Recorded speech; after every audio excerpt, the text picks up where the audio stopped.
ami internet de la Sen TV point info asalaamaaleykum nuyu nañ leen ziar leen jox leen seen wàccuwaay di leen wax aljuma mubaraka ayca dal leen ak jàmm seen émission tàkkusaanu askan wi comme ni ngeen ko miinee aljuma bu nekk ak lundi bu nekk ci ay thèmes yu am solo dina ci bokk tey ci li ñuy waxtaanee muy wàllub conseil des ministres subvention bi nga xamante ni président def na ko ci wàllub dund bi ak li nga xamante ne mooy inauguration bu stade Abdoulaye Wade dégâts sabotage ak sax frustration bi ci am ba tey dinañ waxtaanee révélation bi famille Pape Bouba Diop def gannaaw ba mu génnee àdduna ci 1 an rek la toll ba tey tamit dinañ waxtaan ak li nga xamante ni moo xew lëmbe lool àdduna bi muy guerre Ukraine ak Russie situation étudiants yi nekk ca yooyu lee bërëb ak yan impact la mën a def ci monde bi xam ngeen ni duma ci wéet benn yoon saa su ne tey nag maa ci ànd ak monsieur Ba Franky ak Seydina Omar Gueye monsieur Ba Franky nuyu nañ la. waaw soxna Fatmata ñu ngi lay fay yow it di la jaajëfal di kontaan ci dalal bi ngeen ñu dalal fii encore une fois. di nuyu bépp téléspectateur bu Sen TV info. Omar nuyu nañ la.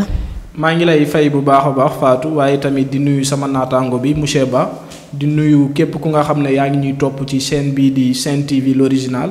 di leen wax dal leen ak jàmm ci émission bi nga xam ne mooy takkusaanu askan wi. jaajëfal nañ leen bu baax a baax fay leen nuyoo bi tamit am na solo ayca dañuy dugg ci suñu premier point muy conseil des ministres Franky li nga xamante ne mooy président def na ko subvention ngir rek wàññi wàllu dund bi ana tey ban jàngat nga ci am.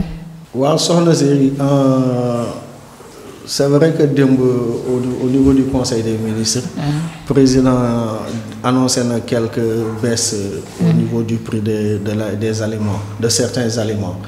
donc mënuñu lu dul rafetlu ko ndax am tuuti yaakaar naa ne moo gën bañ a am dara. tey su waxee ni ci litre diwlin bi dañ ciy wàññi 100 francs. saaku ceebu 25 kilos bi 50 kilos bi. ñu wàññi ci 1250 francs. et puis kilo suukar bi aussi ñu wàññi ci 25 francs muy juróomi dërëm. déjà c'est quelque chose mënuñu lu dul gërëm ko sant yàlla. mais li am solo ba am solo mooy ñu fexe ba mu doon loo xamante ne ni. ménagère bi moom dina ko yëg ci biir pañeem. maanaam mu am impact ci dundu population bi. voilà Omar. waaw comme ni mu ko waxee rek d'abord dañuy rafetlu li nga xam ne son excellence monsieur le président Macky Sall def na ko muy subventionné li nga xam ne moo jëm ci wàllum dund gi. notamment li nga xam ne mooy ceeb diw ak sucre. parce que jàpp naa ne nekkoon na une demande sociale bu nga xam ne askan wi yëpp ñi nga ko doon xaar donc jàpp naa ne comme ni ko monsieur Ba waxee. benn ouf de soulagement la pour l'ensemble de la population sénégalaise. waaye tamit ngal la waaye na am li nga xam ne mooy application bi nga xam ne moo ci war. su may wax application nag mooy comme ni mu ko waxee sànq rek. li nga xam ne mooy société bi ñu yëg ko bu baax a baax. te loolu pour mu am il faut mu am benn suivi bu nga xam ne. état wu Sénégal wala boog corps de contrôle yi. dinañ ko def ci li nga xam ne mooy boutiquier yi. waaye tamit mu mën a wàcc bu baax a baax ci li nga xam ne mooy askan wi. parce que li nga xam ne mooy conseil des ministres bi je rappelle que démb la fa dogal bi jógee. est-ce que application bi dafa commencé tey wala boog dañuy bàyyi ba stock yi nga xam ne en général ñiy andi ay en gros dañ koy stocké. dafay jeex loolu tamit amaguñ ci lu ñu leer. mais quoi qu'on puisse dire rek nekk na lu nga xam ne benn pas la pour soulager li nga xam ne mooy méttit gi nga xam ne askan bi ñu ngi ko doon dund. donc du ñu def lu nga xam ne mooy di saluer initiative boobu nga xam ne. président de la république jël na ko parce que li nga xam ne mooy wàllum dund gi moom. seeroon na trop ci askan bi. merci beaucoup Oumar Franky ci wàllub suivi boobu la ñuy ñëw parce que sénégalais yu bëri jàpp nañ ni tey comme président wax na ni que dañoo war a wàññi rek. ñëpp a wax a wàññi alors que boutique yi am na stop yoo xamante ni liñ ko jëndee woon tey ji bu ñu wàññee du leen arrangé loolu jàppoon ni dafay indi jaxase ci wàllub ñi nga xamante ni ñooy jënd ak ñiy jaay. waaw non xam nga su président décidé ni nañu wàññi. en amont dafa fekk mu am moom acte bu mu posé d'abord. acte bi mu posé mooy subvention. am na lu mu génnee ci xaalis ne dina subventionner un tout petit peu les importations. donc en retour normalement le détaillant bu amee impact ci grossiste bi rek. normalement le détaillant aussi foofu war na mën a am répercussion. chaîne boobu lay topp ba ni muy yegsee ci le consommateur. donc malheureusement également comme li ñu yàgg di gis Sénégal rek comme li xew ci loyer bi location bi. dafa bëri mesures yoo xamante ne dañ koy jël te du am suivi. donc loolu moom mooy indi problème bi à chaque fois. mais wàññi ay annonce wàññi moom yàgg na di am Sénégal quoi. xanaa ñu ñaan yàlla bii pas rek contrôleur économique yi wàcc sur le terrain ñoom it. ñu jàppale ñu franchement jàppale nguur gi jàppale population bi. ba def seen liggéey normalement. parce que loolu rek moo mën a tax affaire bi am impact. macha allah am na solo dañuy daal di jàll ci suñu deuxième point muy inauguration stade bu Abdoulaye Wade semaine bi ñu passé ñu ngi ko doon inauguré ñu seetlu ci nag ay dégâts ay sabotage ak frustration Oumar stade bi bañ ko inauguré ba tey ba pare ba day wax ci inauguration stade bi loo ci wax. waa d'abord di ko rafetlu encore une fois. parce que inauguration stade bi je rappelle que ki ñu ko tuddee mooy monsieur Abdoulaye Wade. jàpp naa ne moom il mérite tous les honneurs du monde.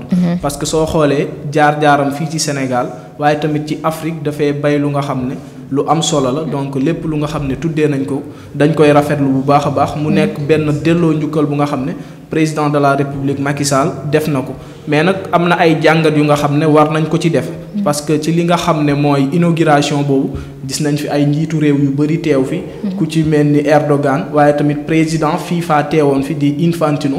mais man ci li may taxaw seetlu mooy ci wàllum Erdogan parce que loolu dafa nekk lu nga xam ne benn signal fort la signal fort pourquoi parce que dafa ñëw assister li nga xam ne mooy secteur privé am. loolu jàpp naa ne ki nga xam ne mooy président de la République Macky Sall war na ko mën a defal suñu secteur privé national mooy ñu jéem a gagné ay marché waaye tamit ginnaaw bi ñu gagné li nga xam ne mooy marché bi ñu am li nga xam ne mooy stade bi ñu tabaxal est-ce que dina am transfert de compétences et de technologie. maanaam suñ soxlawaatee stade bu mel noonu suñ ay doomu réew mën ñu ko defal duñ ko jéggaaniwaat. loolu tamit nekk na lu nga xam ne ci biir li nga xam ne mooy contrat yi ni xaatim. war nañ ci bàyyi xel bu baax a baax ci wàllum dégâts yi tamit.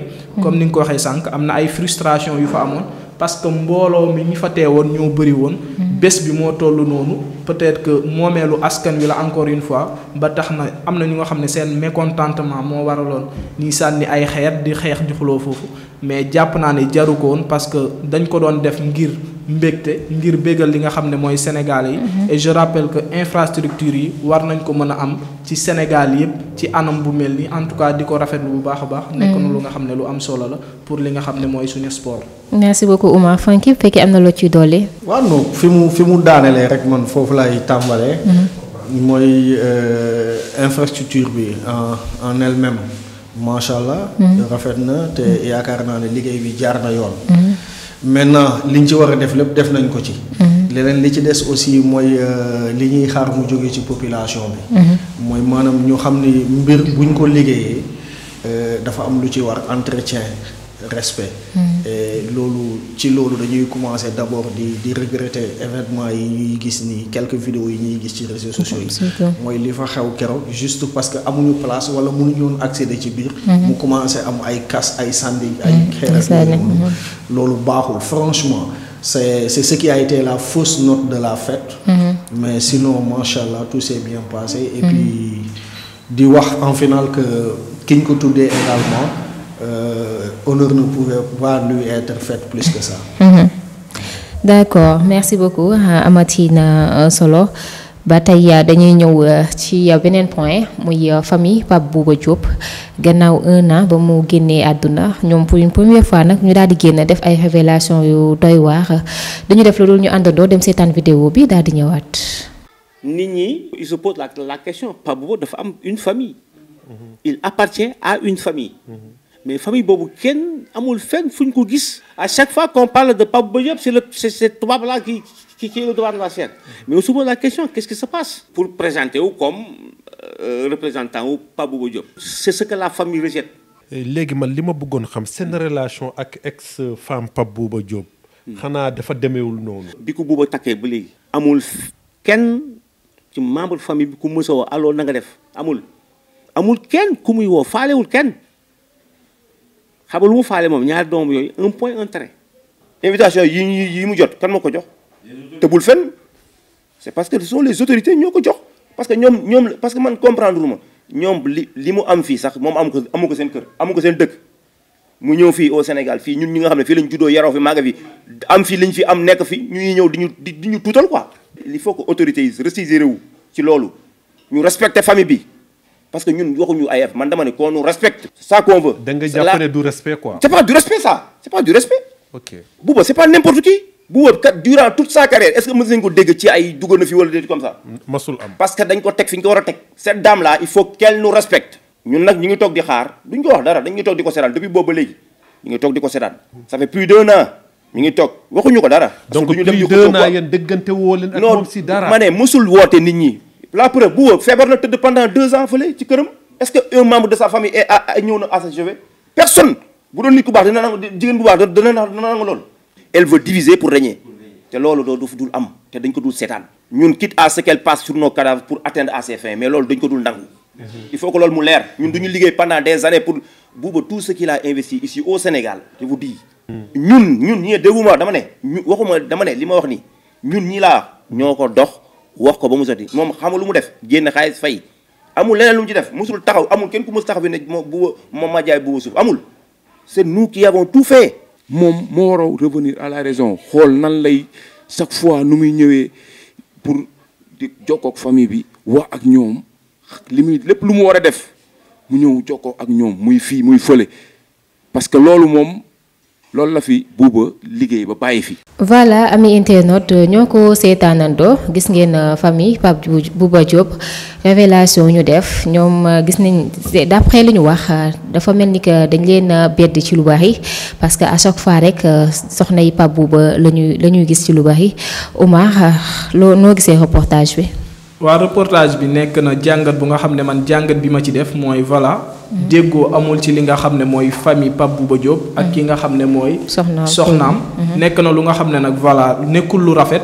ci gis-gis waaye tamit ci ñun suñu ni ñu dëkkee. mënoon nañ ko gën a rafetal ba lépp day rafet. ba médias yi duñ ci jot. mais jàpp naa ne affaire famille moom nañ ko waxtaanee. te suñ ko waxtaanee rek consensus mën na ñëwaat ci li nga xam ne mooy seen diggante. mais tamit ñi nga xam ne ñooy autorités yi ñu gën leen ci jàppale bu baax a baax ba li nga xam ne mooy njabootu Pape Bouba Diop. su ma nee njaboot nag mooy ay magam mooy ay rakkam waaye tamit jabaram ba ak ay doomam tamit. ñu xool nan la ñuy def ba boolewaat leen ñu nekk doon benn parce que nekk naa lu nga xam ne dina neex torop ki nga xam ne mooy Pape Bouba Diop. waaye tamit ñi nga xam ne ñooy ay magam ak i rakkam ñu comprendre li nga xam ne mooy soxna si parce que française la ca li nga xam ne mooy suñ ay culture bokkul amaana ñoom ñu dem jëm ci moom mooy gën a yomb ko moom mu dox jëm ci ñoom. donc nañ ko waxtaanee rek moo ëpp solo quoi. Franky gisoo ni beddi dafa am ci diggante naam état sax ba ci journaliste yi ak soxna si parce que lu bari tamit soxna si la ñuy jiite ci lépp bàyyi famille bi ginnaaw. waaw en tout cas d'après reportage bi ñu jot a seetaan yi ñaaw na trop franchement. quoi qu'on puisse dire aussi bu ñu yemee ci reportage bi rek mbir mi ñaaw na trop. te ku xamoon tuuti Pape Bouba Diop. xam ne dafa di nit boo xamante ne dañ koo xamoon ci discrétion. te ay affaire yenn mbir yi nii yenn coow yeeg buzz yeeg yooyu noonu fait divers yi. kenn mësu ko cee dégg boobu ba léegi. mais donc quoi qu'il puisse en être ak lu ci mënte am tamit. comme ni ko Oumar waxee tout à l'heure rek waxtaan rek ci la lépp di jeexee. donc maintenant on peut comprendre aussi la sortie de la famille. parce que aussi bi mbir mi xewee boobu ba léegi depuis bi Pape Bouba Diop génnee àddina ba léegi. c'est vrai que kenn mësul dégg famille bi ñu génn ci médias yi. kenn mësuleen dégg ñu contester kenn mësuleen dégg ñu respecter. donc tey bu ñu demee ba def sortie bu mel nii. amaana dañoo sës. te dañoo jaaxle. donc je suppose que. il n'arrive pas à entrer en contact avec la dame. loolu moom moo tax ñu def sortie bii nii. mais ci beneen fànn aussi état bi nguur gi aussi. je sais pas le ministère du sport wala la fédération aussi. war nañu mën a xool seeni part de responsabilité. parce que tamit tey boo nee da ngay def hommage à Pape Bouba Diop. wala da nga koy tuddee musée. tu dois normalement savoir qu'au Sénégal. au-delà de la femme et des enfants. il y a également une famille biologique à prendre en compte. donc ñoom peut-être am nañ ci une part de responsabilité mais dans tous les cas ñaaw na trop bu fekkente ne ni ñu ko waxee ci reportage yi nii la demee voilà duñ ci xuus lu bari lépp loo xamante ni ba ngeen ko xam ci wàllu révélation boobu famille Pape Bouba Diop def da ngeen di dem ci suñu page YouTube sentv.info ak suñu site internet Sen TV l'original. voilà ñu daal di attaquer 4e point bi muy li nga xamante ne jamono ji moo tiital àdduna bi yëpp sax mën naa ne muy guerre bi dox ci diggante Ukraine ak Russie Franky ban jàngat nga ci am. waaw ban loo xamante ne ni lu ñuy ñuy ñaawlu la. ndax guerre moom ak fu mu mënti doon. ak lu mu mënti doon du loo xamante ne bëgg nañ ko te dañ koy rafetlu. tey amaana Ukraine wala Russie sori na soriwul. ndax interconnectivité bi am ci àddina bi tey lu laal Ukraine lu laal Russie ñun fii nii au niveau du Sénégal dañ koy yëg. mais aussi se poser la question à savoir est-ce que ONU sàgg nañu un tout petit peu. wala xawuñu woon xeeb Poutine. parce que c'est une chose boo xamante ne mu ngi fi woon yàgg na. c'est quelque chose qui se préparait depuis longtemps. Et pratiquement tout le mois de février, les États-Unis n'ont pas cessé d'alerter l'opinion internationale ci une guerre imminente au niveau de l'Ukraine. Maintenant, lu ñu war a regretter la et puis di ñaanal ñi nga xamante ne jot nañ faa ñàkk seeni bakken. wax ji ñaan aussi mu gaaw yem fi waaw. pour yow nan la ñu war a mën a def pour guerre gi yem fi. Bon, en fait. xam nga mbirum ay borom doole la. xam nga xeexu borom doole moom. du lu ñuy tëb tàmbali ko tey rek. suba ñu ne dañ koy yemale foofu noonu. te déjà man sama avis personnel mooy ni ko communauté internationale bi bëgg a régler. gëw mu ni loolu dina indi solution. parce que Poutine du nit koo xamante ne ni ci ay xoxatal ak ay sanctions ay yooyu noonu lañ koy bàyyiloo. donc ñu xool lu ñu war a mën a négocier. gën a discuter waxtaan seen biir. defe naa loolu rek moom moo mën a indi solution mais Poutine moom du ku ñuy tiital wala ku ñuy xokkatal. xanaa ñaan yàlla rek également mu bañ am impact ci suñu vie économique. ñun fii au niveau des pays du tiers monde. dinañ ci ñëwaat Oumar fi mu ne nii situation étudiants sénégalais yi nga xamante ne ñoo nekk ci yooyu réew ñu nekk ci ay situations yu inquiétant fi mu ne nii nekkatuñu ci jàmm yow ban jàngat nga ci am. waaw d'abord di ñaawlu li nga xam ne moo xew fële ci Russie ak Ukraine parce que guerre moom nekk na lu nga xam ne kenn du ko souhaiter parce que voilà li nga xam ne mooy conséquences yi dafay métti économiquement politiquement mais tamit ci wàllum environnement beeg lépp dina laal réew yépp comme sànq monsieur Ba ni mu ko waxee dañoo nekk ci benn mondialisation bu nga xam ne lu laal Ukraine dafay laal Sénégal laal États-Unis ak feneen ak feneen. mais tamit problème bi dafa nekk problème bu nga xam ne ça remonte depuis très longtemps lu yàgg la te jàpp naa ne la voie diplomatie moo ko waroon lijjante avant ñu doon utiliser li nga xam ne mooy la force. te voilà Poutine ku ko xam ne dafa nekk ko bañkat la. dafa bëgg li nga xam ne mooy réewam mais jàpp naa ne. am na waxtaan yu nga xam ne waxtaanoon na ko ak ki nga xam ne mooy Emmanuel Macron def ko notamment ak ñi nga xam ne mooy waa Organisation des Nations Unies. mënoon nañ gën a jëmmal li nga xam ne mooy waxtaan yooyu ba bañ a yegsi fii. mais vu que yegsi nañ fi li ñuy ñaan rek mooy suñ ay doomu réew comme ni nga ko waxee sànq ñu ci mel ni étudiants yi fa nekk di jàng. état wu Sénégal xool nu mu leen di assurer leen li nga xam ne mooy ñu évacuer leen ñu ñibbisi. rapatriement boobu nekk na loo xam ne même suñ ko mënul am. état wu Sénégal à travers la diplomatie. à travers li nga xam ne mooy coopération yi mu am ak réew yooyu. ñu jéem a sàmm suñ ay doom waaye tamit suñ économie parce que Russie nekkatul li nga xam ne mooy pays bu ndaw mais tamit Ukraine actuellement li muy produire ci monde bi ci wàllum gaz blé ak leneen ak leneen. jàpp naa ne heure bu nërmeeloo rek li nga xam ne mooy askan wi yëpp dinañ ko yëg. te voilà jàpp naa ne li nga xam ne mooy guerre bi moom war nañ ko waxtaanee. pour que solution am ci parce que li nga xam ne mooy guerre mondiale sax ci ay table de négociation la mujjee woon. ci wàllu économie boobu la ñuy ñëw monsieur Franky ana ban bi la guerre bu dakkul ban impact la mën a def ci monde bi. waaw mais guerre moom noo def moom mu am impact sur le plan économique. tey par exemple bu ñu xoolee ñun Sénégal li ñuy utiliser mburu dafa bëri. farine bi ñuy defaree mburu muy blé. yaakaar naa ni genn wala gi yëpp Ukraine lañ koy importer. donc déjà dañuy xalaat ndax du am problème fii ak quelque temps. mais aussi pétrole bi. muy nga xam moo ñuy permettre tey ñu am essence. moo ñuy permettre tey ñu am énergie courant beeg lii nii yëpp ku ne xam na doole gi Russie am. li muy représenter sur le plan international en matière de pétrole. donc il faut forcément s'attendre à ce qu'il y ait des répercussions économiques. te dina yegg si ba si ñun moom parce que déjà le cours du marché international boo xoolee toutes les bourses là sont en tremblement. te loolu mooy li ko indi quoi. ci wàllum li nga xam ne mooy pétrole boobu sax actuellement man d'après information yi nga xam ne jot nañ ko am le baril de pétrole yéeg na à $100. loolu day wone encore une fois que ne guerre baaxul ci benn réew mais tamit ki nga xam ne mooy Russie comme ni mu ko waxee dafa nekk réew mu am doole. mais quoi qu'on puisse dire réaction yi nga xam ne yenn organisation yi wala boog yenn grande puissance yi ñi ngi koy am envers Poutine nekk na lu nga xam ne dañuy xam li nga xam ne mooy taal bi. du ko fay te jàpp naa ne li nga xam ne mooy guerre bi liñ ci war a def mooy négocier à travers la voie diplomatie. pour andiwaat jàmm fële ci Ukraine ak li nga xam ne mooy Russie. mais xoqatal yi ñuy def comme ni mu ko waxee moom lancé na leen défi ba ne bépp réew bu jàppale ki nga xam ne mooy Ukraine wala nga bëgg a teg peuple russe bi ay ñaawteef. day dal sa kaw te di nga dund loo musul dund ci sa histoire. kon kooku jàpp naa ne dafa pare ci wàllum armement. parce que actuellement mooy deuxième puissance militaire mondiale. jàpp naa ne kooku dañoo war a négocier ak moom. parce que lim yor nekk na lu nga xam ne day yàq réew waaye tamit baaxul ci askan bi. tey nag kër gi dafa am xew.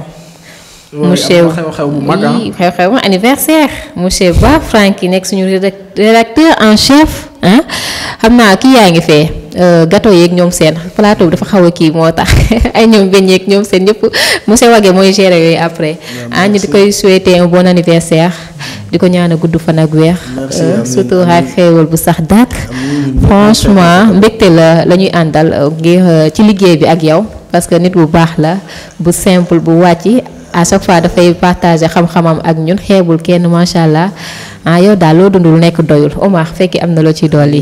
waaw di am mbégte ak contentement teew ci li nga xam ne mooy émission takkusaanu askan wi. di jaajëfal ñi ñu doon topp ñëpp.